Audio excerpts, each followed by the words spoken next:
presente y los que se van a ir sumando seguramente cuando ya empiece nuestros diálogos con el doctor Gabriel Vitale. Le voy a ceder el uso de la palabra a la organizadora de este evento, que es nuestra secretaria de la Secretaría de la Mujer, Género y Diversidad del Frente Grande de la Provincia de Buenos Aires, compañera Silvia Zavala. Adelante. Bueno, buenas tardes a todos, a todas. La verdad que un lujo el que nos damos en el día de hoy, este diálogo en pos de ir repensando, pensando y seguir trabajando por una reforma judicial, en principio, y una reforma judicial que nos permita, con perspectiva de género. Así que ahí hay alguien que tiene el micrófono abierto. Vamos a apagarlos, así podemos escuchar también cuando esté el doctor Gabriel. Ya tuvimos un primer conversatorio donde tuvimos a nuestras dos diputadas provinciales, una por la provincia de Neuquén, Soledad Martínez, y a Susana González, nuestra diputada provincial, pero además la presidenta de nuestro partido a nivel de la provincia. Y la verdad que nos ayudó muchísimo y nos dio muchísimos elementos para repensar esta reforma judicial, y en ese marco quisimos seguir con esta línea de trabajo que nos hemos dado desde la Secretaría. En principio, es estas charlas para ir pensando y militando esta reforma judicial con perspectiva de género. También nos dimos el trabajo de dentro de nuestro partido, aplicar la ley Micaela, que es una decisión política que tomamos como mesa provincial, de capacitarnos en la temática de género y perspectiva de género. Y por último, que vamos a aprovechar este encuentro también para invitarlos, el día lunes, el día lunes 3 de mayo, a las 19:30 horas, vamos a estar haciendo el lanzamiento de nuestra Escuela de Género y Política, Cristina Fernández. Así se va a llamar, y nos enorgullece esta escuela, que vamos a centrar en 3 ejes: el eje nacional y latinoamericano, el eje que tiene que ver con el feminismo popular, y por último el eje democrático, con unas capacitadoras impresionantes desde su experiencia, desde su trabajo, y que vamos a complementar con un ciclo también de charlas y de talleres. Así que las invitamos el lunes a que puedan acompañarlos a las 7:30 en este encuentro. Pero hoy lo que nos damos es esta posibilidad, este lujazo de estar compartiendo con un abogado y o sea, desde el punto de vista profesional, pero también como juez y como persona que, aunque no lo conozco personalmente, me han hablado de muchísimos lugares, me han hablado maravillas del doctor Gabriel Vitale. Así que un lujazo que nos damos.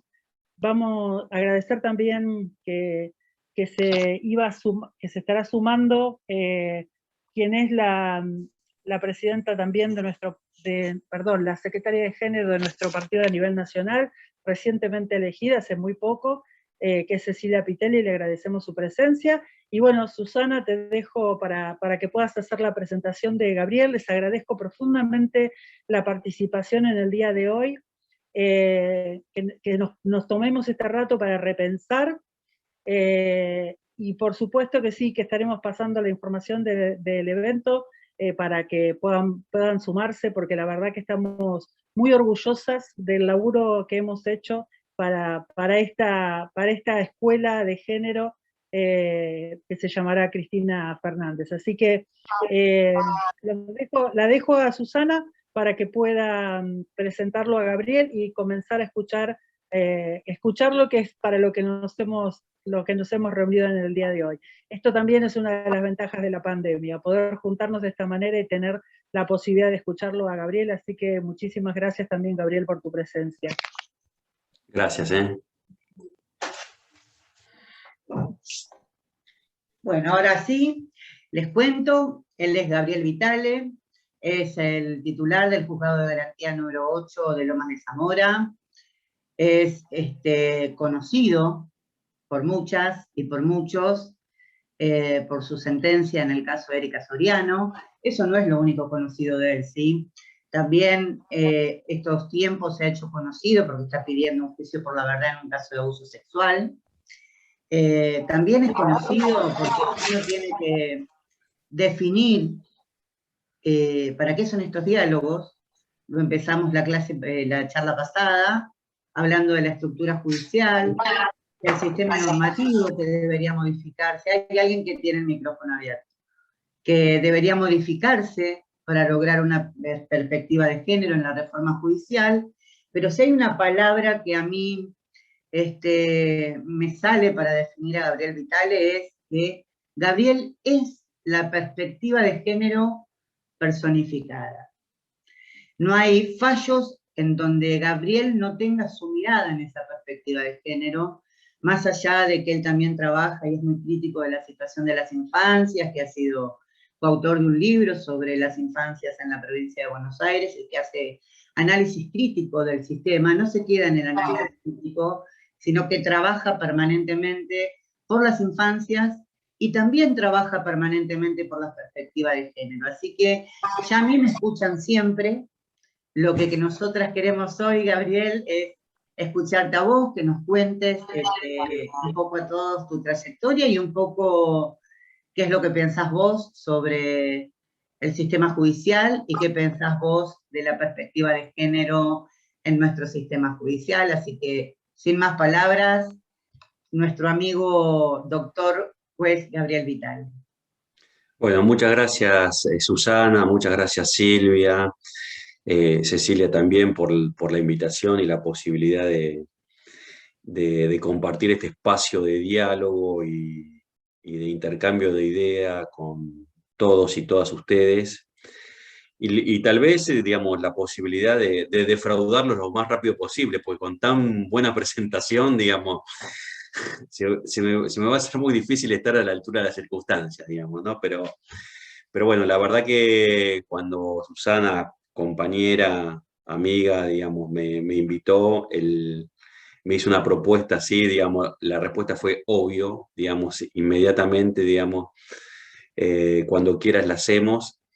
Porque, bueno, la reforma judicial feminista es un tema de actualidad, es un tema que hoy se está debatiendo en todos los estratos, y se está debatiendo en un espacio donde el Poder Judicial de por sí está en crisis, visto desde afuera, visto desde la sociedad, con una imagen tan negativa, muy cercano, por detrás todavía, pero muy cercano a la imagen que se tiene de la policía, ¿sí? Entonces, imagínense ustedes que realmente la imagen del Poder Judicial es una imagen hoy que está devastada por nuestros propios hechos, digamos, no es que simplemente no hay una conexión con lo que ocurre en la sociedad, no, los hechos, las sentencias, las muertes, la impunidad, los archivos de las actuaciones, todo el lawfare, digamos, la persecución política a través del Poder Judicial, todos esos elementos lo que han de alguna manera atacado la credibilidad de todos los integrantes que formamos parte del Poder Judicial. Tal vez la primera cuestión es que, digamos, yo nunca me consideré de la familia judicial, digamos, ¿no? Mis viejos eran médicos los dos, digamos, yo litigué en la calle, digamos, trabajando como abogado particular durante los primeros años. La verdad que me moría de hambre porque en ese momento estábamos muy en La Plata y alrededores, con el padre Cajade, en Avellaneda con Morlachetti, y por supuesto nuestros clientes eran todos pobres, eran los únicos que conocíamos, digamos. Entonces, cuando venían con el problema, nosotros los patrocinábamos y me decían, te traigo un televisor, no, ¿cómo te traigo un televisor, digamos?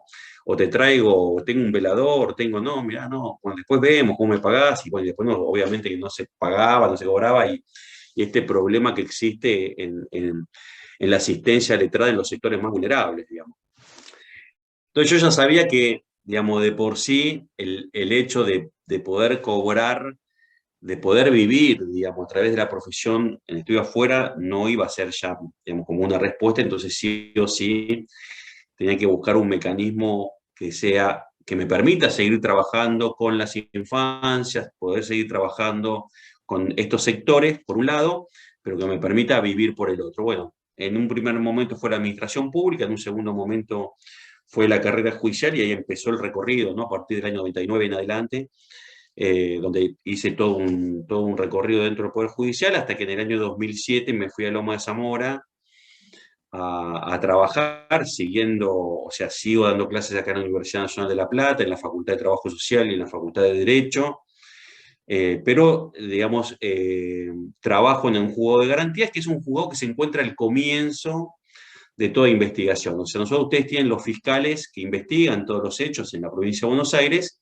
y todos esos primeros actos los realizan ante el juez de garantías, ¿sí? Pedir la detención, pedir allanamiento, la prisión preventiva, la excarcelación, digamos, o sea, la libertad de la persona o no, todos esos primeros actos los hacen ante el juez de garantías. La verdad que es un cargo hermoso desde el punto de vista judicial, pero muy intenso, muy intenso. Entonces, cuando Susana de alguna manera intenta describirme con el afecto y el cariño que me tiene con respecto a alguno de los hechos, digamos, yo creo que tal vez de los primeros casos que llamaron la atención fueron en el año 2009-2010, cuando nosotros empezamos a denegar excarcelaciones, o sea, le decíamos, personas detenidas no pueden recuperar la libertad por hechos de violencia, porque justamente entendíamos que si había un delito de lesiones, había otra causa de amenazas, había otra causa de violación al domicilio, todos delitos pequeños, todos delitos que podrían recuperar la libertad, pero lo que nos preocupaba a nosotros, que teníamos otra clase de mirada, una mirada más integral del problema, era justamente la posibilidad de que se sigan cometiendo esa clase de delitos. Entonces, recuerdo que en aquel momento una de esas personas fue a buscar a su exnovia, no la encontró después de varias denuncias que tenía de lesiones, de amenazas, y le prende fuego la moto, ¿sí? Le encuentra la moto y se la prende fuego. Es un delito de daño, digamos. Pero a partir de ese momento comenzamos a militar dentro y fuera del Poder Judicial esta idea de contextos de violencia. No existía el femicidio, no existía el feminicidio, no estaba visto, digamos, todavía como un delito propio con características especiales. Entonces empezamos a militar esta idea de en contexto de... Nosotros lo que queríamos decir era ni más ni menos algo que el Código Penal no decía y que a los operadores judiciales, y esto va para todos, nos costaba interpretar. ¿Qué era? Intentar diferenciar esas lesiones, esas amenazas, esa desobediencia de un delito común y corriente. Esto es un delito particular, es un delito de poder, es un delito donde se muestra el patriarcado, donde hay una relación dominante-dominado, y donde se empieza a resquebrajar de alguna manera esa situación, con parejas, exparejas, cónyuges, excónyuges, y bueno, de alguna manera se empieza a visualizar esta clase de diferencias. Entonces, en sí, lo que el Poder Judicial no estaba acostumbrado a diferenciar era darle contenido a esos tipos penales, esos delitos. Y gran parte de eso tiene que ver por la propia estructura que tiene el Poder Judicial. ¿Por qué yo comienzo a hablar de que no soy parte de la familia judicial? No soy parte porque no me tocó, no reniego de esta situación. Yo, en realidad, lo que me permite a mí, digamos, el recorrido y dar clases en facultades muchas veces que no tienen que ver con el derecho, o tener este espacio para poder compartir con ustedes, es el placer de escuchar voces que no tengan que ver con lo jurídico.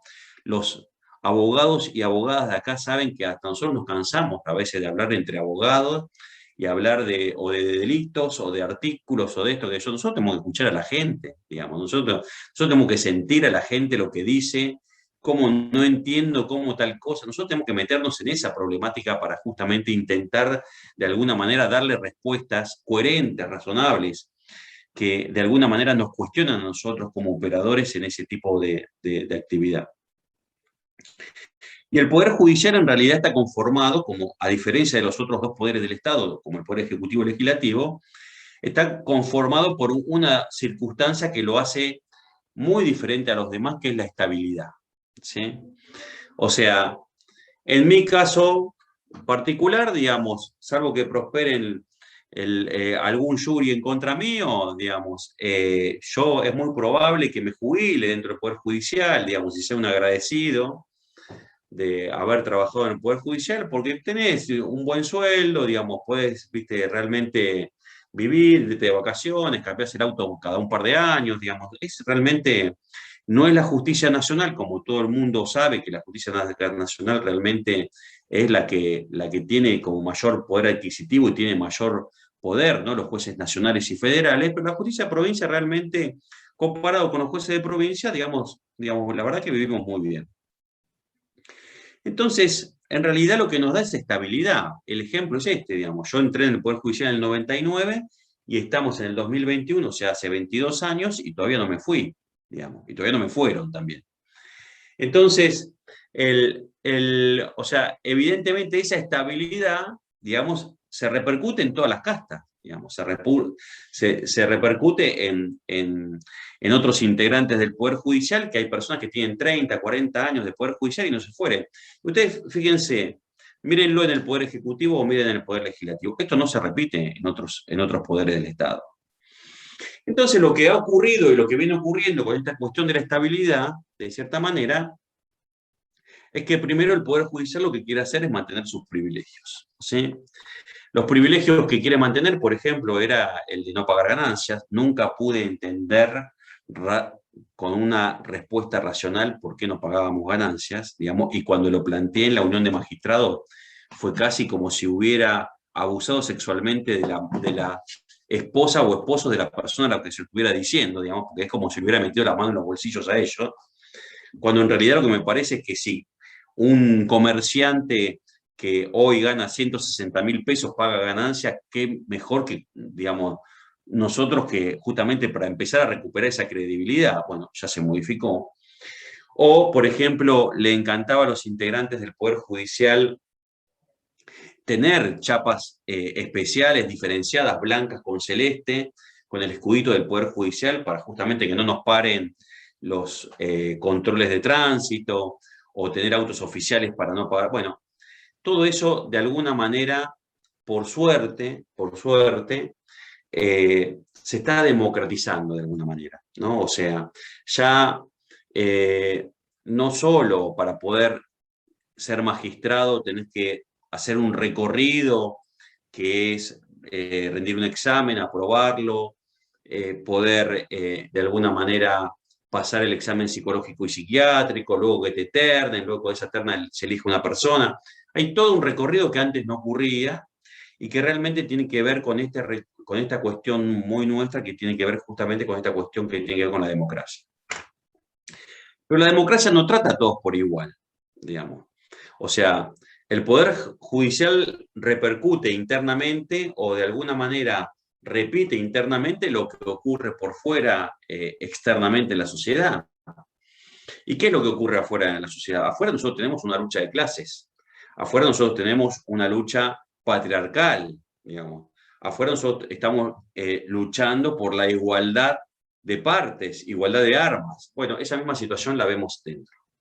Y la vemos en los delitos de violencia de género, lo vemos en los delitos de violencia familiar, lo vemos con respecto a los cargos que ocupan los magistrados y las magistradas dentro del Poder Judicial, digamos.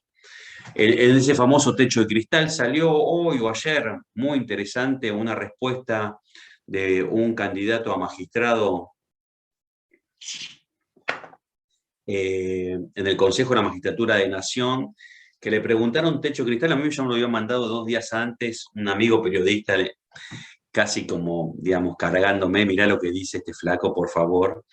Realmente la capacidad de chamullo es, digamos, importante, digamos, ¿no? Porque no dijo nada, y hasta alguno entendió que habría dicho algo interesante, digamos, ¿no? Pero ese techo de cristal, por ejemplo, nos tomamos el trabajo en estos 3 últimos 4 días de de alguna manera de sistematizar la cantidad de magistrados y magistradas que hay en Loma de Zamora, porque es el departamento judicial donde estoy yo. Mi intención era hacerla también en la ciudad de La Plata, digamos, con el departamento judicial de La Plata, pero realmente no llegamos porque tuvimos que certificar todos los camaristas, todos los jueces de garantías, los jueces de familia, los jueces de paz y los jueces civiles y comerciales. Hoy sigue existiendo una diferencia abrumadora de integrantes masculinos dentro en el Poder Judicial de 70-30, ¿sí? O sea, todavía tenemos el 70% de integrantes hombres en espacios de poder, o sea, de decisión, ¿sí? Ahora, fíjense que esta relación 70-30 de porcentaje, esta relación no se cumple cuando ya pasamos a cargos de segunda línea y tercera línea, donde sí son ocupados por mujeres, ¿sí? Entonces, ¿cómo puede ser que, por ejemplo, yo en mi juzgado, mi compañera, la secretaria es mujer, la prosecretaria es mujer, y sin embargo, cuando tienen que aspirar a cargo de jueces, juezas, qué sé yo, son ellos los que menos tienen posibilidad para poder ingresar, porque evidentemente los números dicen eso, en donde el 30% solamente alcanza para poder de alguna manera llegar a esos espacios jerárquicos dentro del Poder Judicial. Entonces, ¿esto qué es lo que nos muestra? Esto nos muestra que estas discusiones internas y externas que tenemos en relación a los espacios, no solamente con la mujer víctima o con la mujer dentro de la familia como víctima, sino también como agente o como ejecutor de las políticas criminales o las políticas judiciales, también están en desmedro en relación con los demás. ¿Y por qué es esto? Y bueno, evidentemente porque lo que estamos discutiendo hoy en día es intentar de lograr una reforma judicial integral, una reforma judicial feminista, que contenga justamente los derechos de las mujeres cuando una es víctima de delitos, pero que también contenga las posibilidades de igualdad de oportunidades en relación a aspirar a esos cargos de poder. Cuando nosotros hablamos de reforma judicial feminista, no solamente hablamos de personas víctimas de delitos, ¿no?, sino que también hablamos de personas integrantes del Poder Judicial para de alguna manera armonizar ese recorrido, poder armonizar esa situación con los integrantes que forman parte justamente del Poder Judicial. Cuando hablamos con mujeres víctimas, cuando hablamos en procesos penales o de familia, nosotros lo que tenemos que pensar es que hay todo un recorrido en donde el Poder Judicial ya no es impermeable a ese tipo de visiones. ¿Y a qué me refiero con esto? Este espacio como el generado por Susana, por Silvia, de poder discutir con ustedes y de pensar con ustedes esta clase de reformas. La intervención de organizaciones no gubernamentales, fundaciones, manifestaciones de todo tipo frente a los tribunales. La posibilidad de capacitación, justamente cuando hablamos de la ley de Micaela, ¿quiénes fueron los únicos que no aceptaron la capacitación de la ley Micaela? Los ministros de la Corte Suprema de Justicia de la Nación, porque dijeron que ellos se capacitaban por su propio sistema. Nosotros, a ver, Susana explicó desde qué momento estamos militando cada uno de estos temas, y a mí no me excluye ni el recorrido, ni la especialización, ni la maestría, ni el doctorado, que me tengo que capacitar sí o sí, igual que todos mis colegas en la ley Micaela, igual que todos. ¿Por qué? Porque por más que yo lo sepa, no lo sepa, lo haga o no lo haga, o haya hecho la ley, me tengo que capacitar en el mismo sistema que lo hacen todos los demás. Y ese tipo de actitudes justamente lo que hace es diferenciarse del común denominador de la gente y de la credibilidad de la gente para justamente intentar de recuperar la confianza en los integrantes del Poder Judicial. Pero la idea justamente es, yo creo que de alguna manera todas las organizaciones sociales, como les decía, las fundaciones, la posibilidad de capacitación y la posibilidad también de problematizar cada una de las situaciones que se están dando, de alguna manera nos están sirviendo para cuestionar el Poder Judicial, para cuestionar las integraciones, para poder de alguna manera tensionar conceptos y entre todos ellos, en esas tensiones, pensar qué es lo que queremos hacer con la política pública judicial o la política pública criminal en el caso del sistema penal como me toca a mí. Hoy nosotros podemos asegurar ciertamente que yo que hago derecho penal, yo que enseño derecho penal, a mí el derecho penal no me da todas las herramientas para resolver los problemas de la gente. Y esto es algo interesante para debatirlo. ¿Por qué? Porque para mí el sujeto político, el sujeto de derecho, cuando una mujer, cuando una familia, cuando un sujeto vulnerable viene a la fiscalía o a los estrados del juzgado, ese sujeto político mujer, digamos, víctima, es la primera persona a la cual nosotros tenemos que atender. Y no preocuparnos exclusivamente por el imputado, digamos, y a ver si se lo encierra o no se lo encierra, y que aparte el encierro sea el único concepto que yo tenga de justicia, ¿sí? Nosotros tenemos que pensar de alguna manera que la persona esté privada de la libertad o que esté encerrada en una comisaría o en la cárcel no es la única forma de justicia. Nosotros la única forma de justicia que tenemos que hacer es intentar devolverle a esta persona, digamos, su propio empoderamiento para recuperarla como sujeto de derechos. Porque muchas veces lo que hacemos con el encierro de las personas, principalmente en las primeras causas, principalmente en los delitos leves, es cortar de manera coactiva una relación, y por eso ese ciclo de violencia vuelve. ¿Por qué? Porque muchas veces cortamos el ciclo alimentario, porque muchas veces cortamos la dependencia y dejamos y pensamos que hacemos justicia dejando a esa mujer sola en su casa con sus hijos, y en realidad lo que hacemos en realidad es generar nuevos problemas a la privación de la libertad, que luego vamos a ver que de hecho acompaña esa privación de la libertad y pensando nosotros que hicimos justicia porque imponemos tal o cual medida o tal o cual pena. Entonces la propuesta siempre es, digamos, pensemos de manera integral cómo abordar las problemáticas que tienen que ver con la reforma de la justicia y con una mirada feminista en relación a esto. Primero, entender que el derecho penal no puede dar todas las respuestas. Primero, pensar y bajarnos del pedestal para poder pensar que con el Poder Ejecutivo y con el Poder Legislativo nosotros tenemos que articular constantemente a los efectos de generar esa corresponsabilidad estatal entre los actores y de alguna manera pensar que tengamos que armar programas y de alguna manera respaldarlos para intentar de efectivizar los derechos de las personas que llegan a los estrados judiciales o que llegan a la fiscalía o al juzgado pidiendo algo de justicia o pidiendo algún tipo de reclamo, una exclusión, un impedimento de contacto, digamos, intentar de armar una estrategia integral con ellos. Segundo, tener la posibilidad de entender que hay una cantidad innumerable de hombres que ejercen violencia con los cuales se puede trabajar. O sea, que haya un delito de desobediencia, que haya un delito de lesiones en un conflicto intrafamiliar, que haya un delito, no lo transforma en un psicópata irrecuperable, ¿sí? Por supuesto que en el caso del feminicidio o en el caso del abuso sexual, nosotros estamos hablando de delitos graves y de muy difícil trabajo, pero estamos hablando del 80% de los delitos, hablamos de delitos medios o graves.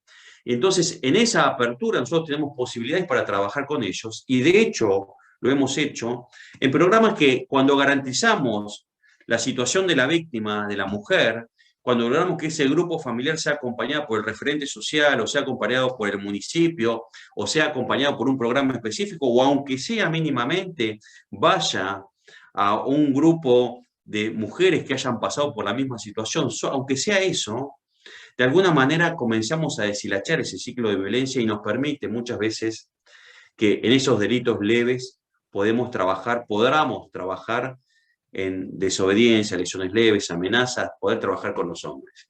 Y muchas veces nos ha pasado de que en estos programas articulados que hemos creado nosotros, luego de varios fracasos, hemos podido de alguna manera poder llevarlos adelante. En los últimos 2 años, las 75 personas que han ingresado y que han terminado todo ese recorrido y que han hecho todo ese curso, y que trabajado con psicólogos y trabajadores sociales, que de alguna manera acompañaron un proceso de 6 a 8 encuentros, donde trabajaron sobre esas conductas violentas y pudieron trabajar sobre ellas para ver cómo relacionarlas con los demás. Bueno, sobre esos trabajos logramos que esas 75 personas no vuelvan a tener conflictos intrafamiliares, no vuelvan a tener una causa penal, pero aparte de no tener una causa penal, no volvieron a tener conflictos penales.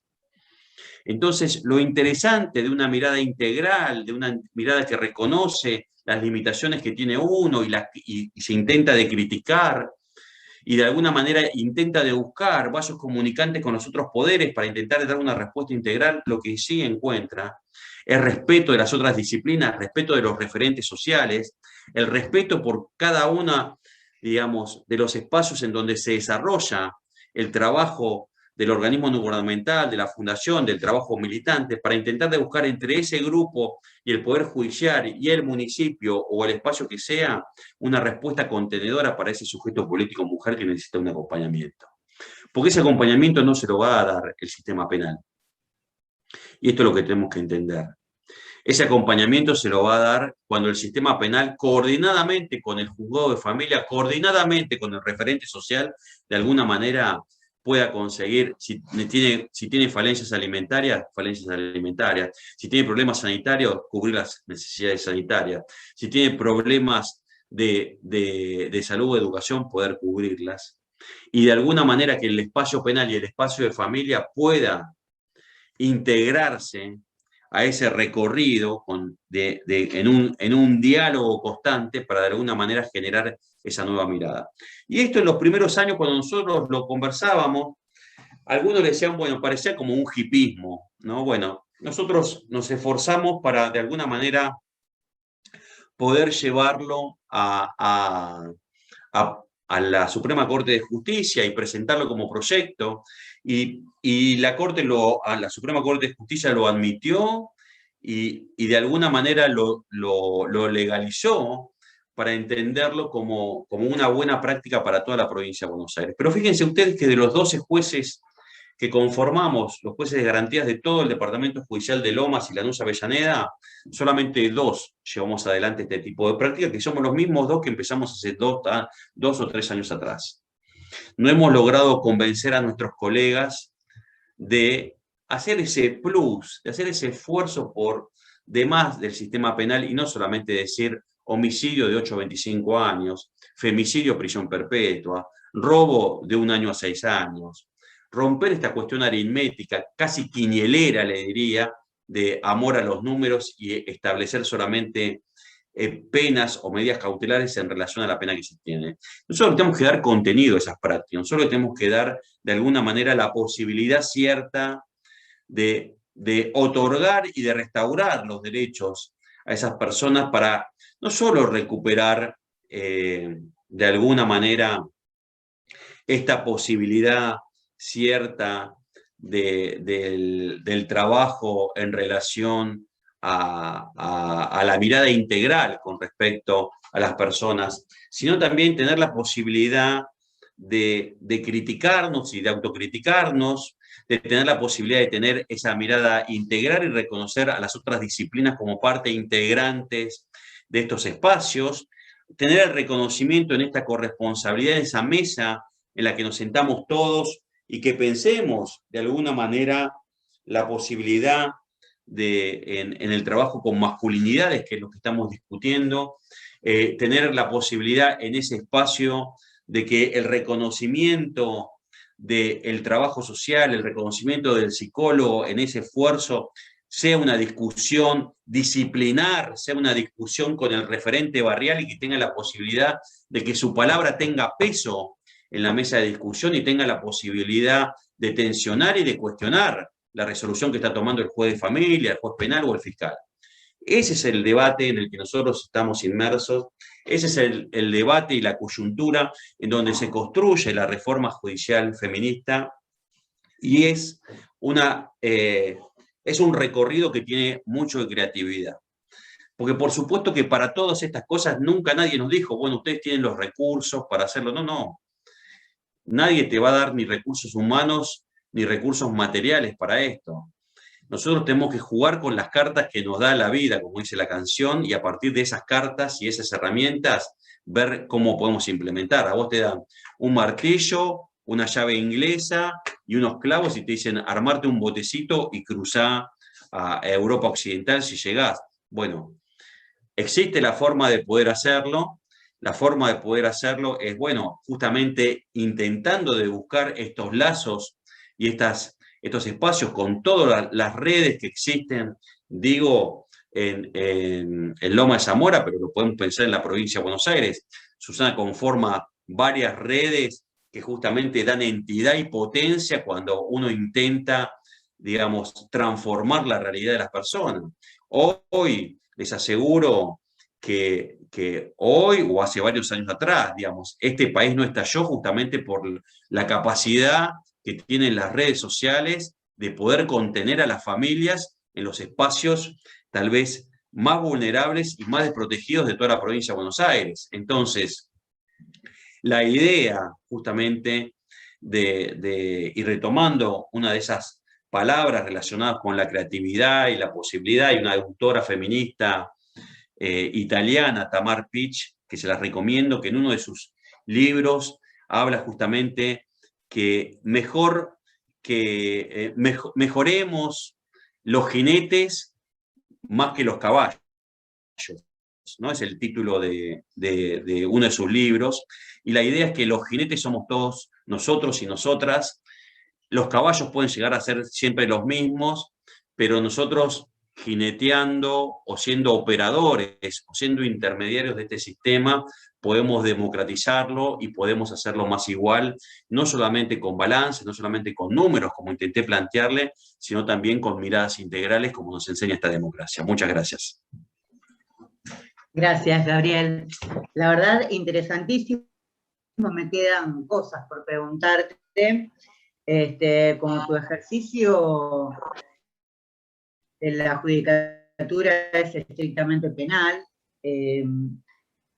¿por qué crees que a los jueces penales les cuesta tanto aplicar, como decís vos, el contexto de violencia y entender que muchas veces un delito, que no es un delito propio de la violencia, sino un daño, no puede ir ensamblado con el hecho en sí? ¿Por qué a los jueces penales les cuesta aplicar como ejercicio integral el hecho aislado tipificado en el Código Penal con la Convención de Belén do Pará? ¿Por qué no toman esa herramienta para hacer un ejercicio regular en la vulneración de las mujeres que son víctimas de violencia y terminan con tipificaciones y carátulas que hacen a otra parte del derecho que no tienen relación con el hecho mismo de la violencia? ¿Lo entendiste ahí? Sí, perfecto. Mirá, yo te digo, a ver, hoy trabajo en el Poder Judicial, digamos, mañana puedo tranquilamente estar en otro lado, porque yo no me defino como juez, digamos, en realidad. Yo me defino básicamente como un militante, digamos, ¿no? Si vos entrás, vos te fijas en mi Instagram, nosotros lo compartimos, una de las palabras que dice activista, digamos, ¿no? Entonces, yo, digamos, el valor agregado que tengo para mí dentro del Poder Judicial es no ni la maestría, ni el doctorado, ni nada, sino que, por ejemplo, nosotros estamos acá hablando donde cualquier persona pregunta cualquier cosa y tenés que pensar una respuesta que de alguna manera satisfaga lo que una persona común y corriente de cualquier lado te pregunta: ¿por qué la justicia es tan injusta? ¿Por qué vos, como me decís vos, Susana, por qué no aplican, por qué no le dan contenido a esos tipos penales? Yo digo, gran parte de esas respuestas a mí personalmente me lo dio la militancia y me lo dio los barrios. Me lo dio mis compañeros que trabajan en género, mis compañeras que trabajan en género. Cuando nosotros cuando teníamos la copa de leche con Cajade, cuando estábamos ahí, o hoy en día cuando damos clase en trabajo social todos los días, que no te preguntan jurídicamente el tipo penal. No, te preguntan, es una pregunta clásica de trabajo social, digamos, ¿cuál es? Me dice, vos me hablás de la convención. Yo doy en trabajo social, soy titular de una cátedra y se llama Infancia, Familia y Cuestión Penal, acá en La Plata. Una pregunta clásica del estudiante de trabajo social o del posgrado de trabajo social es: vos me hablás de la Convención de los Derechos del Niño, o como dijo Susana, de la Convención de CEDAW, o de esto, del protocolo, o del Tratado de Derechos Humanos. Sí, y yo sigo viendo en la esquina de mi casa pibes tirando naranjas para intentar de conseguir 2 monedas.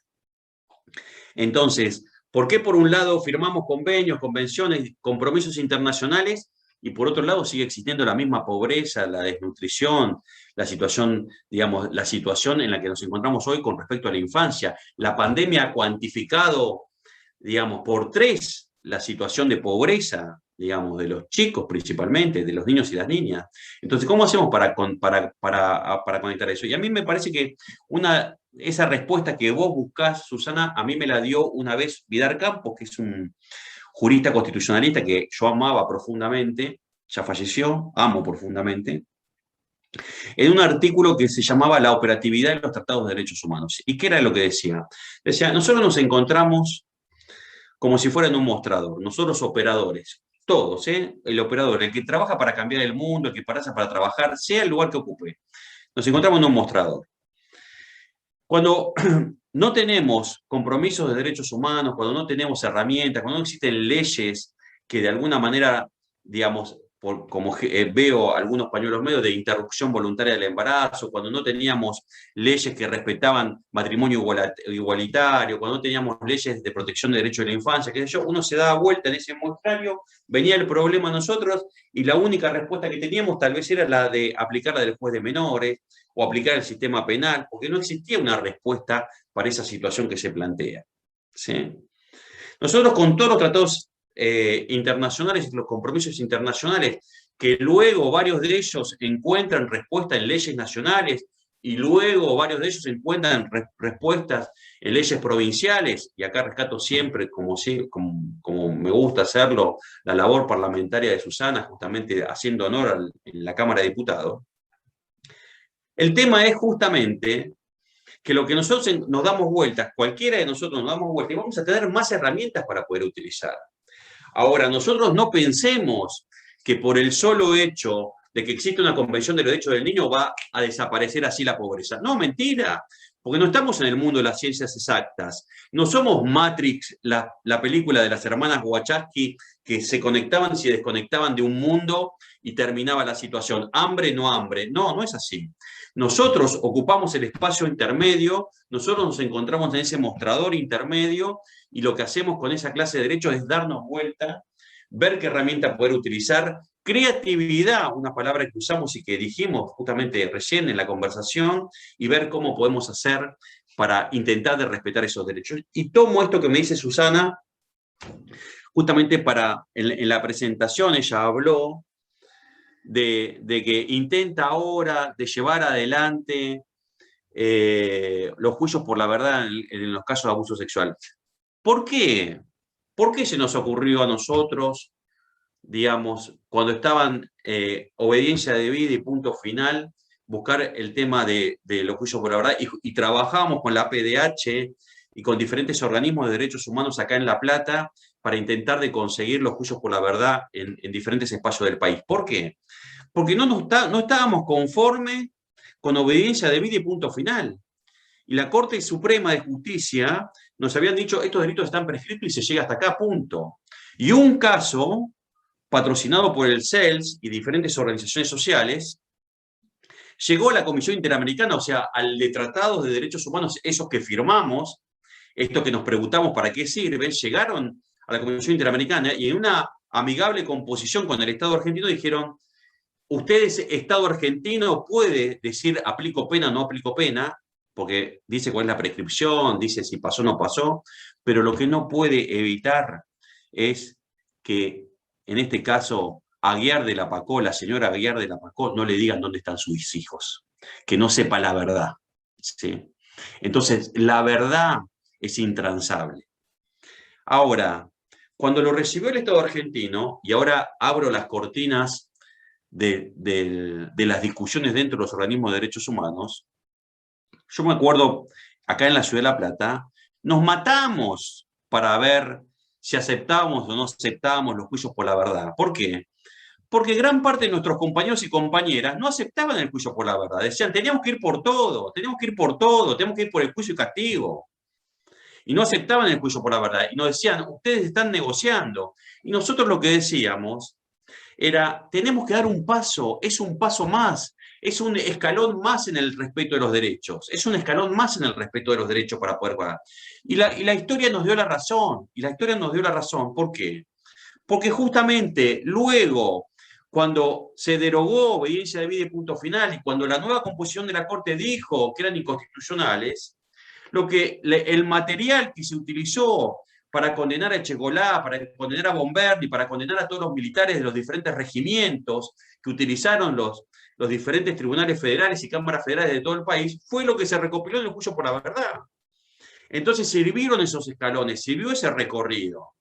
Y es el recorrido, y siempre lo digo, de esos tobillos hinchados y cansados de marchar de las madres, de nuestras madres y de nuestras abuelas de Plaza de Mayo, que tardaron 30 años, pero no obstante eso, nunca claudicaron justamente ni el derecho a la verdad, ni el derecho a la justicia, y siguiendo pidiendo castigo. Entonces, en esa introducción que hizo Susana con respecto a juicio por la verdad, a mí me hacía mucho ruido que simplemente me digan que los casos de abuso sexual están prescriptos porque pasó el transcurso del tiempo y que el transcurso del tiempo era lo único que nosotros le podíamos dar como respuesta a una persona. Y les voy a decir algo súper interesante, y es el primer lugar en donde lo digo porque me lo dijeron hoy a la mañana, digamos. No es porque me lo reservé para ustedes, no les voy a mentir. Hoy a la mañana estaba tomando examen en el posgrado de Género y Políticas Públicas de la Universidad de Lanús, ¿sí? Todos profesionales haciendo el posgrado, que yo doy una materia que se llama Prácticas Jurisdiccionales.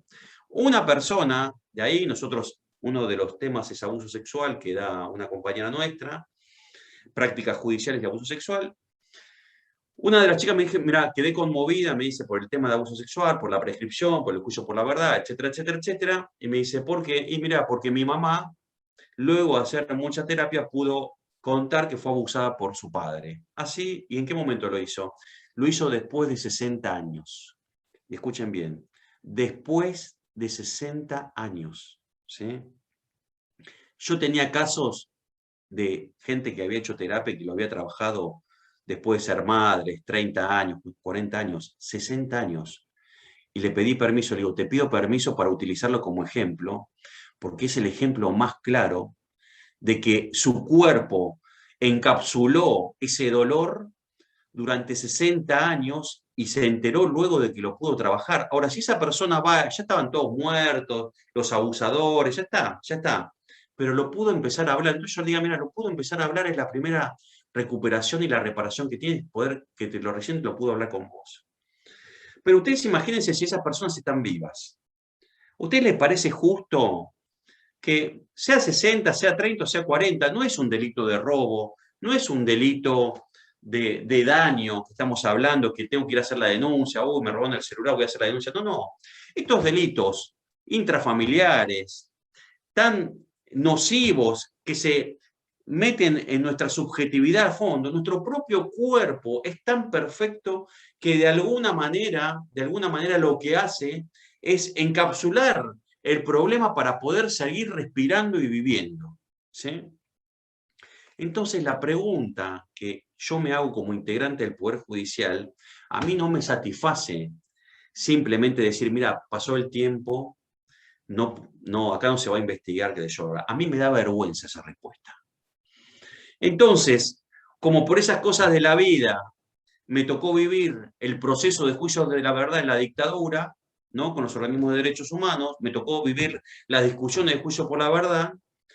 En el año 2018, me parece, estábamos en Cancillería, debatiendo diferentes jueces de todo el país, éramos 20, 30, invitada por una compañera de un organismo nacional, Paula Watcher, y justamente salió esta posibilidad de discutir entre diferentes actores esta posibilidad de juicio por la verdad y no de imprescriptibilidad.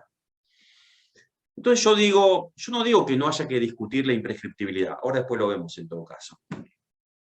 Pero yo lo que digo es que hoy por hoy, en una sociedad machista, en un poder judicial patriarcal, donde a veces simplemente se conforman con archivar las causas y sin mirar a las víctimas, nosotros podemos empezar a recuperar esos sujetos de derecho, ir carcomiendo de a poquito cada uno de esos espacios, ir avanzando en esos escalones. Nosotros simplemente lo que hicimos, ya en 4 resoluciones, en 2 causas, del 2019 y 2020, tener la posibilidad de decir, perfecto, el delito está prescripto, no hay problema por eso, pero nosotros no le podemos negar a esta víctima de delitos que sepa su verdad.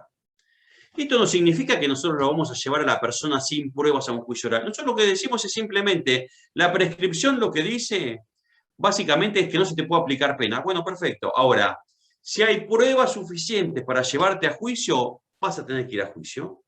No se te va a poder aplicar una pena, pero en todo caso, vas a tener que escuchar la acusación fiscal, vas a tener que escuchar la acusación del particular damnificado, tu defensor particular o defensor oficial te va a defender y los jueces van a resolver culpable o inocente. No te van a aplicar pena porque el delito prescribió, perfecto. Pero lo que sí van a poder hacer es condenarte a tantos años por haber cometido en tal que no se puede aplicar esa pena justamente por haber transcurrido el tiempo, pero sí va a quedar registrado y ese acto y ese recorrido es, les digo, reparador, y le agradezco a María de los Ángeles que me va acotando información, resarcimiento psicológico. Yo digo resarcimiento integral o justicia restaurativa, como la llamamos hoy en día. Entonces, la idea, y para cerrar, y así seguimos conversando, la idea, ¿por qué la gente, qué sé yo, no todos los jueces aplican? Yo le agradezco a la Facultad de Trabajo Social, yo le agradezco a mis compañeros militantes, yo le agradezco a las madres contra el Paco, a las madres contra el dolor, a la red provincial contra las violencias. Yo les agradezco siempre, siempre lo que aprendo en cada una de nuestras discusiones y nuestras tensiones, porque justamente lo que hacemos es tensionar y como el aprendizaje siempre es cíclico, yo soy más beneficiado que ustedes hoy de todo lo que me voy a llevar de todas estas conversaciones que vamos a tener. Gracias, Gaby. Antes de hacerte otra pregunta, te quería contar que también está junto con todas nosotras y nosotros la diputada Tere Kubels, que es diputada del Frente Grande. También están las madres protectoras de Lomas de Zamora y está la Red Provincial de Mujeres Libres de Violencia acompañándonos en esta exposición. Hablaste de justicia restaurativa y cuando vos hablas de trabajar con la víctima, pero también trabajar con el violento, ese es un ejercicio de la justicia restaurativa, porque no solo la coacción, o como se me cuestionó a mí en la charla pasada, donde yo tenía un enfoque muy punitivista de la situación, en realidad no es que tenga un enfoque punitivista, sino que lo que yo cuestiono y reclamo al Poder Judicial es el instituto de la desobediencia.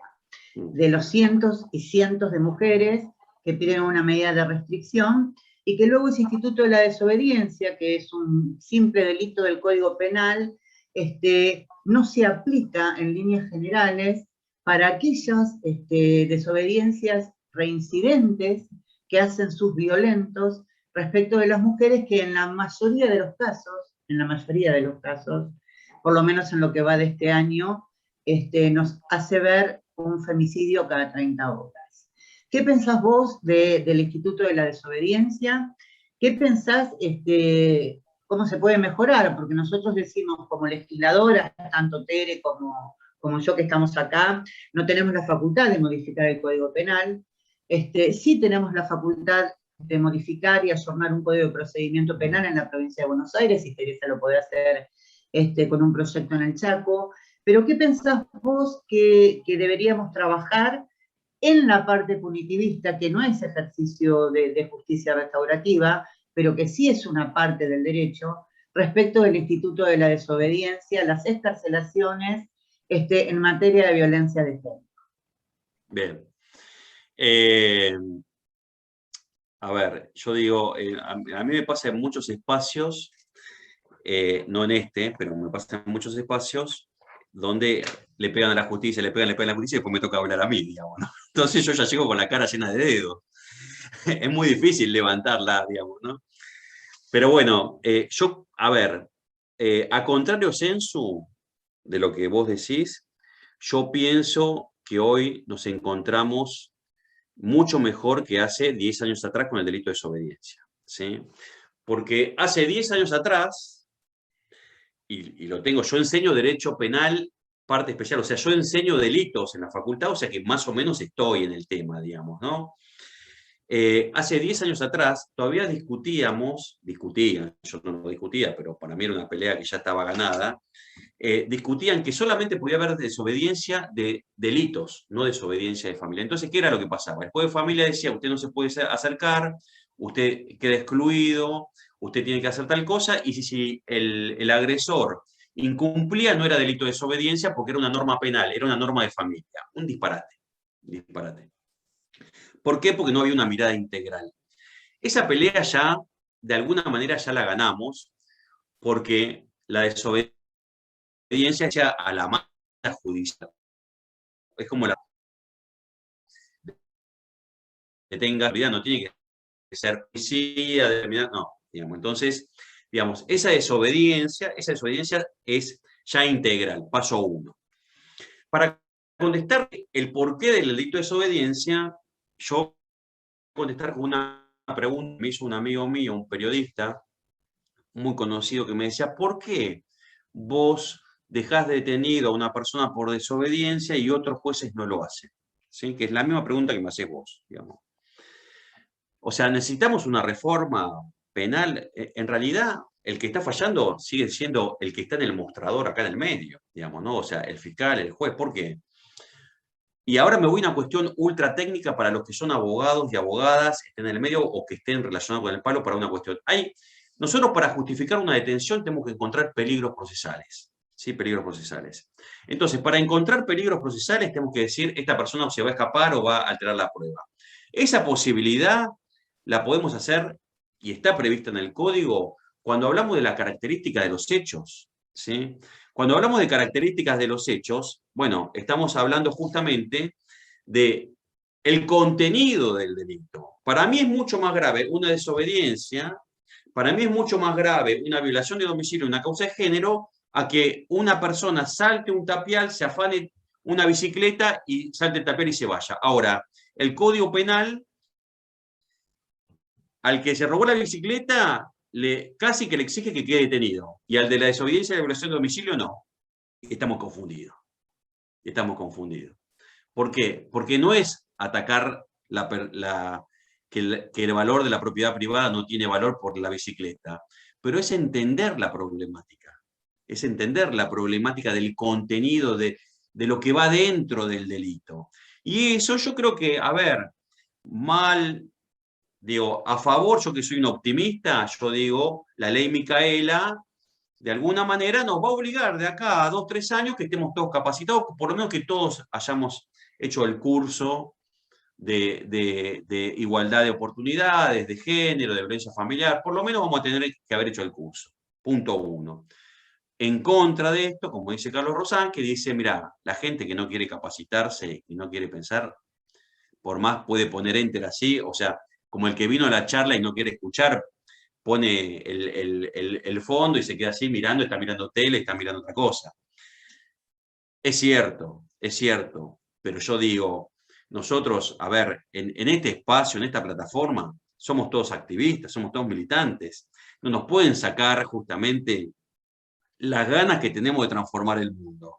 La mejor forma de transformar el mundo que tenemos es llevar esta voz, estas palabras, a cada uno de los espacios, en la discusión familiar en la mesa, a la discusión en el barrio donde militamos, a la discusión en el trabajo, en cada uno de nuestro trabajo, a la discusión en una plataforma de Zoom, un viernes a la noche, en vez de estar disfrutando de otros tipos de cuestiones. Esto es lo que nosotros tenemos que darle contenido y es lo que nosotros hacemos justamente para de alguna manera decir, digamos, hay luchas que vamos ganando, hay otras que están más difíciles, esto no se cambia de un día para el otro. Yo creo que yo realmente que en el sistema político, por supuesto que amo la democracia y hasta soy preso de la democracia por los vaivenes que tenemos, digamos, lo que digo es el mejor espacio que tenemos para discutir y yo creo que el Poder Judicial está sufriendo modificaciones que nunca se había pensado, ¿no? Entonces, no las vamos a lograr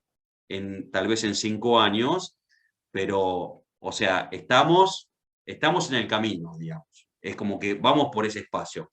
Y yo no creo que necesitemos una modificación al código procesal, como decís vos, porque realmente es como decirle a los jueces, obligarlo en el caso de eso, o sea, achicar más la posibilidad de analizar cada uno de los casos. Nosotros tenemos que esforzarnos primero por militarlo, por llevarlo adelante, por intentar de que no ocurran esos hechos, entender que los femicidios siempre tienen por detrás otras 30 denuncias, 10 denuncias anteriores.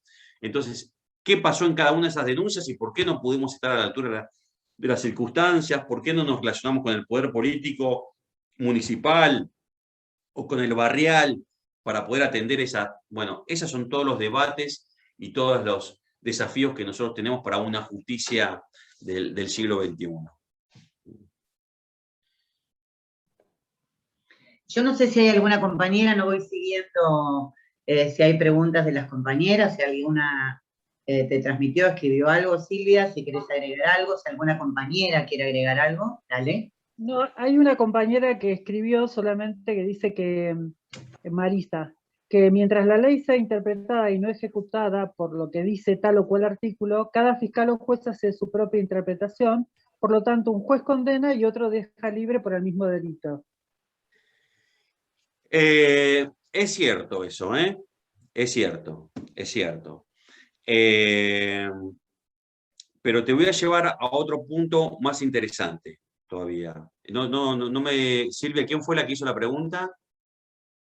Marisa. Marisa, bueno, perfecto. A Marisa, entonces. Vos fijate que hoy nosotros, digamos, por todos estos recorridos y estas luchas, varios departamentos judiciales, ustedes saben que la provincia de Buenos Aires, como varios del país, están divididos en departamentos judiciales. El departamento judicial, el departamento judicial de Lomas, como tantos otros, los fiscales sacaron una resolución, digamos, de Fiscalía General, diciendo que no podía haber mecanismos alternativos en los casos de violencia de género y de violencia familiar, justamente para garantizar, bueno, que no haya mediación, como lo dice la ley, digamos, ¿no? Pero ¿qué pasa? Digamos, estas situaciones, digamos, la aplican justamente por la protección internacional de los derechos de las mujeres, ¿no? O sea, la Convención Internacional de los Derechos de las Mujeres, Belén do Pará, todos los compromisos internacionales, y por eso, digamos, hay un fallo de la Corte y después diferentes resoluciones del Ministerio Público Fiscal. Bueno, ustedes pueden creer, porque yo realmente estoy azorado, ustedes pueden creer que para los que responden mecánicamente, ¿no? Y que no piensan, los que responden con la mente, digamos, no aceptan mecanismos alternativos. Cuando la imputada es una mujer, tampoco. O sea, cuando la imputada, la persona acusada del delito es una mujer que le partió un botellazo, por ejemplo, al marido cuando lo enganchó con una infidelidad, el caso es correcto, es así, digamos.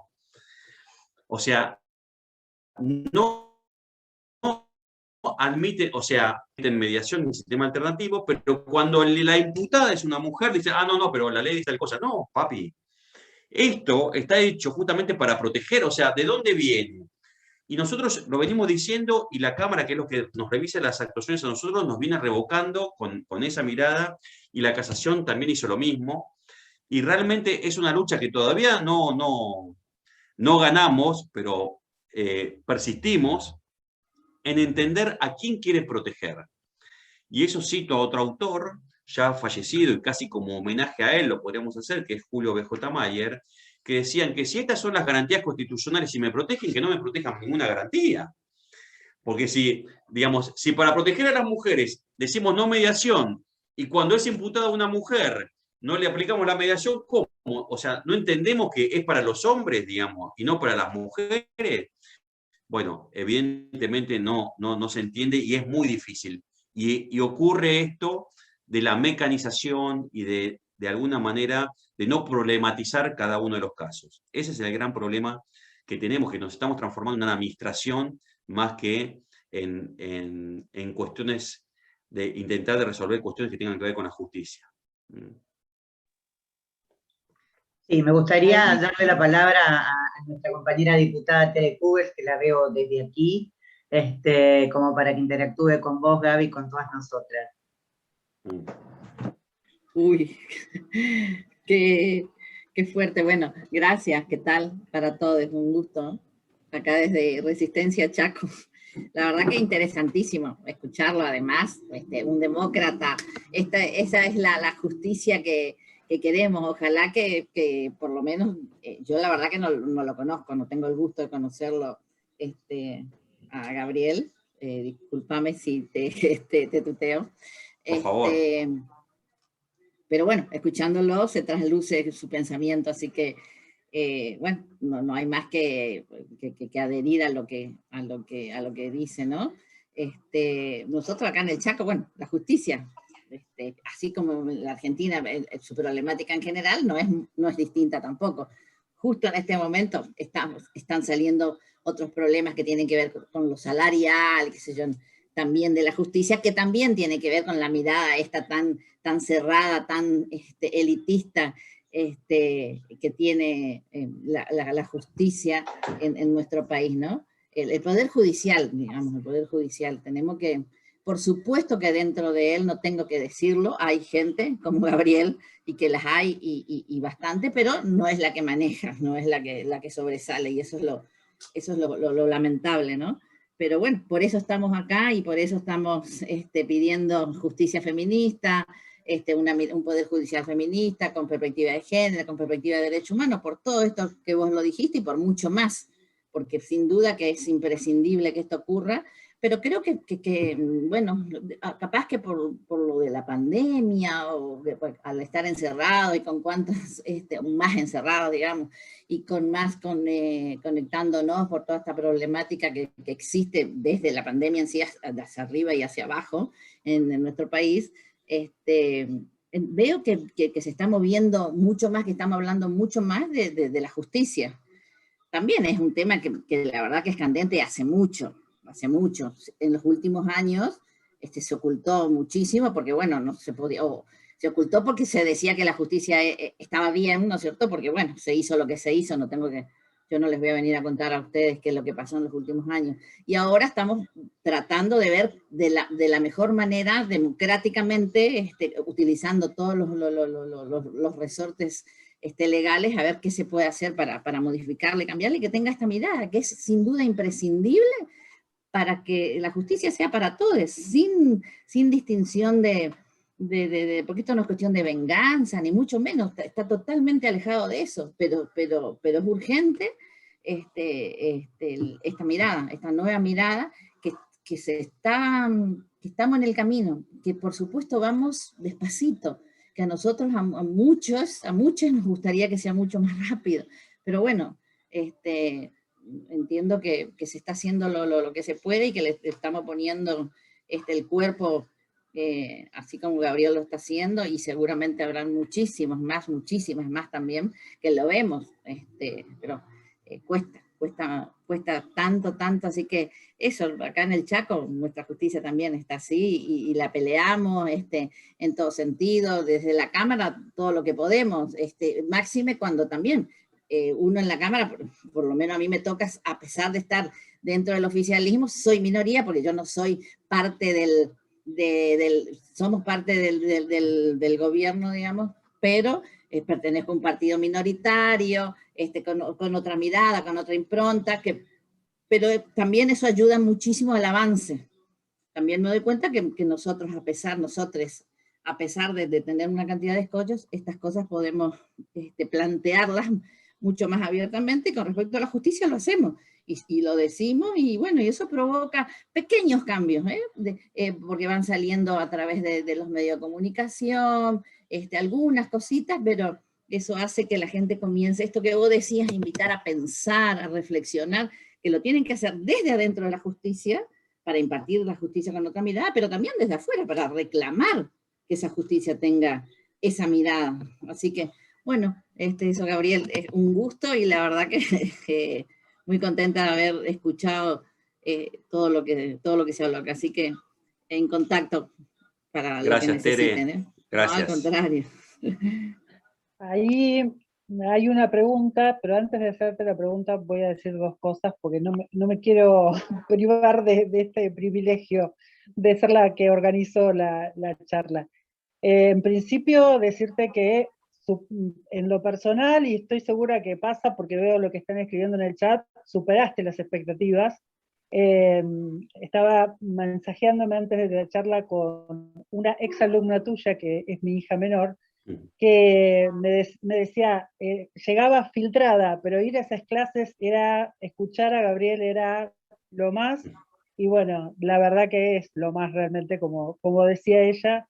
Y después decirte que como víctima de abuso y militante de esa situación, de poder explicarle o hablar y decir que después de 40 y pico de años pude ponerlo en palabras, como vos lo contás, tuve la vivencia de estar sentada después de una de esas charlas, estar sentada con una mujer de más de 70 años, que es, a partir de eso que había escuchado mío, fue también su primera vez de poder contarlo, y que realmente esto es así como vos lo decís, y que esas posibilidades de esos juicios por la verdad y de poder confiar en esa justicia que hoy no nos da confianza para poder atravesar esas situaciones, la verdad que es maravilloso. La pregunta que te hacen, eso quería decirlo, pero la pregunta que te hacen es si hoy Alicia te pregunta si hay cruce de antecedentes en la justicia penal de, por ejemplo, de los violentos. Esa es exactamente la pregunta que hace Alicia para... Sí, antes de responder, y esto es, digamos, fuera de libreto, voy a abrir la puerta, me está tocando el timbre mi hijo, porque no tiene llave. Ay, perdónenme. Estas son las cosas maravillosas que también tiene la virtualidad, ¿sí? Cuando te tocan el timbre, ladra el perro, justo cuando hablaron más de la moto. Es que esta es la vida, esta es la realidad, esta es la vida. Así es. Familia. Ponemos la vida en el Zoom. Así es. Creo. Sí, muy interesante, Susana, la verdad que un invitado de lujo. Gracias. Perdonen,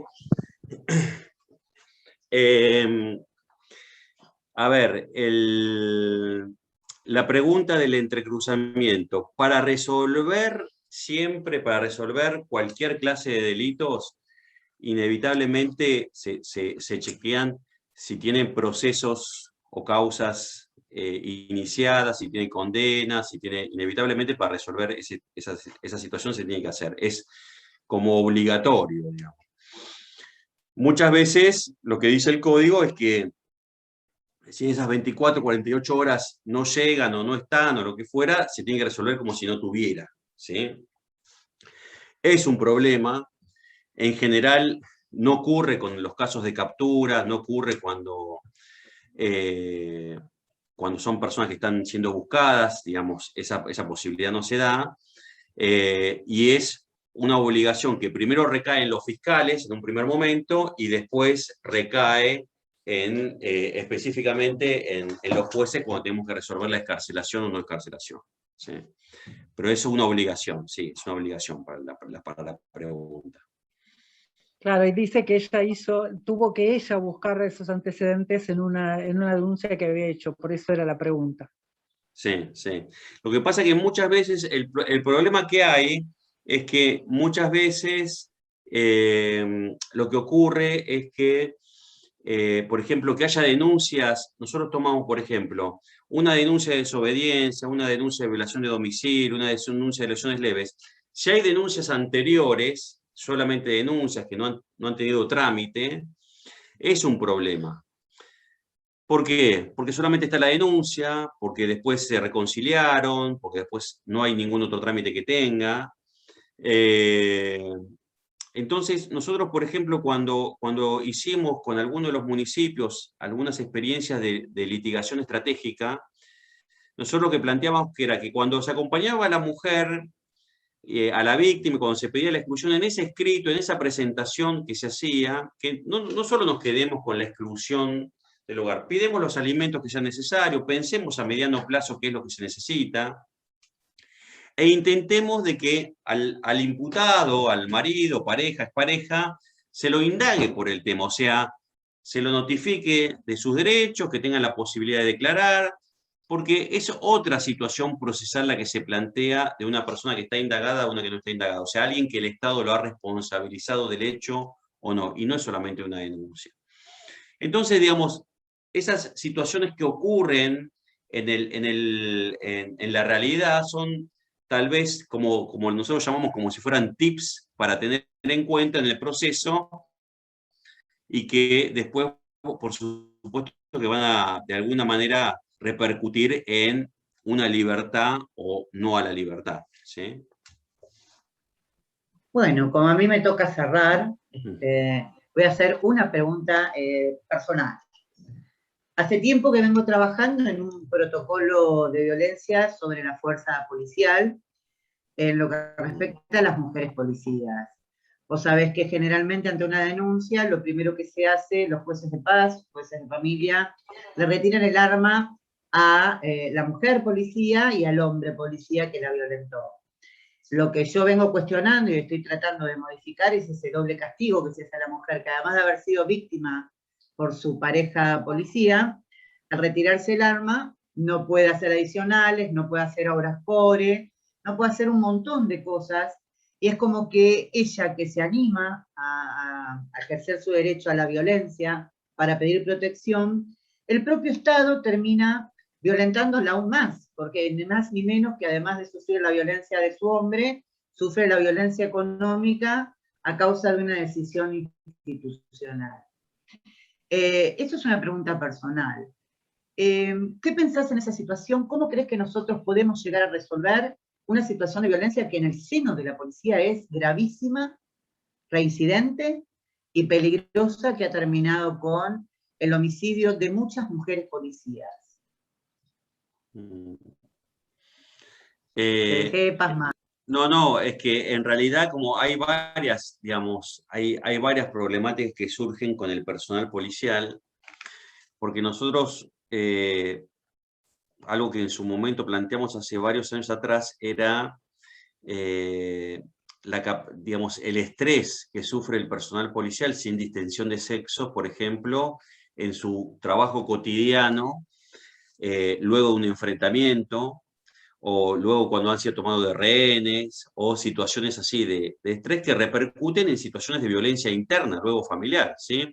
O el hecho, por ejemplo, como ocurre históricamente, el hecho de tener personas privadas de la libertad en comisarías, digamos, donde no solamente, como yo digo, digamos, tengo fundamento por izquierda y por derecha. Por izquierda porque nosotros tenemos compromisos internacionales y nacionales que dicen que los presos no pueden estar en comisarías. Y por derecha, porque la policía no está para cuidar al preso, sino que para brindar seguridad común, ¿sí? Entonces, todo ese tipo de situaciones generan, y no hay acompañamiento del personal al personal policial psicológicamente, ¿sí? Después, tal vez, es como para analizar el por qué no hay. Yo, digamos, creo, se propuso, hicimos en algún momento alguna idea, alguna propuesta para poder avanzar sobre la situación, pero no se quiso avanzar. Yo creo que por todo lo que implica la policía bonaerense en la provincia de Buenos Aires, digamos, ¿no? que es todo un tema. El hecho de cuando se le saca el arma muchas veces al personal policial, lo que se le saca es también el hecho de su elemento de mayor violencia y empoderamiento al hombre, ¿sí?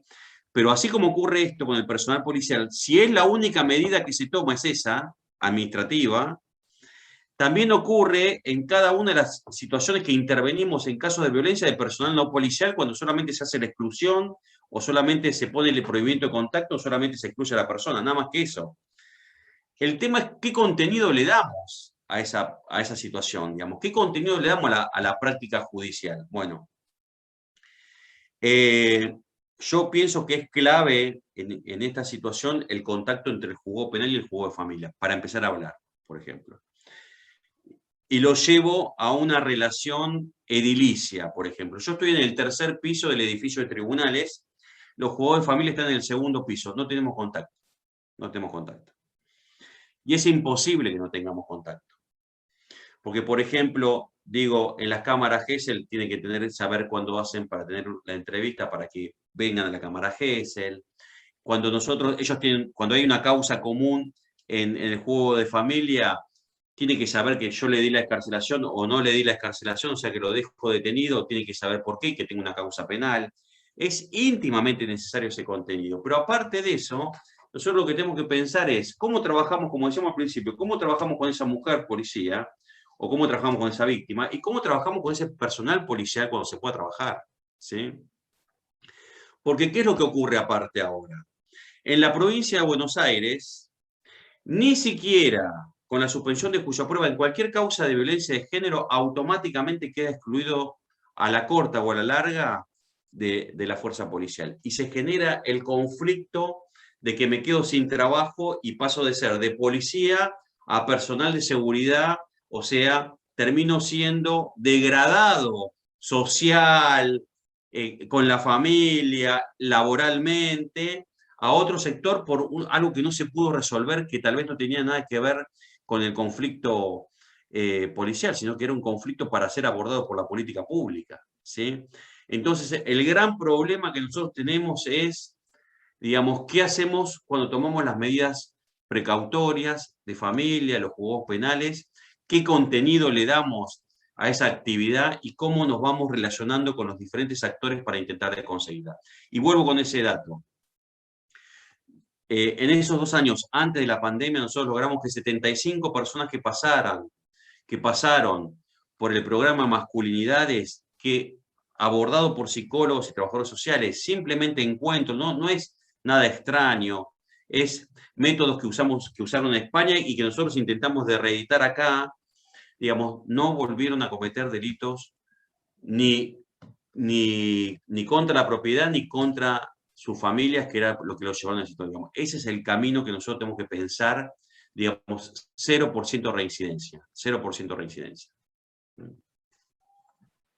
Una última pregunta que aparece en el chat preguntan si es posible que en esta reforma judicial que nos planteamos, hacer que las organizaciones puedan ser parte e intervenir en la justicia, dejarle un espacio a los que no son operadores judiciales para intervenir en la justicia. Eso pregunta Mónica. Bueno, yo creo que hoy en día, a través de las manifestaciones o a través de los planteos que hay, hace 10 o 20 años atrás no existían y hoy existen, digamos, ¿no? O sea, hoy se escucha a manera de crítica, a manera de marcha, a manera de discusión, digamos, hay un planteo. Lo que no está es institucionalizado. Pero cualquier persona, por ejemplo, que entienda que el fiscal o el juez no estuvo a la altura de las circunstancias, lo puede denunciar y se inicia un proceso de actuación sobre esa persona que antes no existía, digamos, y no necesitas ni siquiera ser abogado o tener patrocinio letrado. Yo creo que el proceso de reforma, como ocurrió en su momento hace varios años atrás, ineludiblemente va a tener que tener un sustento en la gente y en la población para darle legitimidad. Porque justamente hoy lo que está en crisis es la legitimidad del Poder Judicial. Sí, yo te agregaría a eso, Gabriel, y le contestaría a Mónica, que en la provincia de Buenos Aires el gobernador está trabajando en un paquete de 6 leyes, una de ellas es la reforma al Código Procesal Civil y Comercial, que es más vieja que nuestro nuevo Código Civil, que la última reforma que se hizo durante la presidencia de Cristina Fernández, y ese anteproyecto que está discutiendo el gobernador, en 30 días va a ser puesto en consideración de las universidades nacionales, de las organizaciones intermedias, de los organismos de derechos humanos, porque en nuestra provincia el gobernador ha entendido que la reforma judicial de distintas materias debe sí o sí ser discutida por la sociedad, porque a la que le pasan las cosas es a la sociedad, y los planteos, como decía Gabriel, los jueces tienen que escuchar a la gente, y ahí tenemos que tratar de lograr la mejor reforma,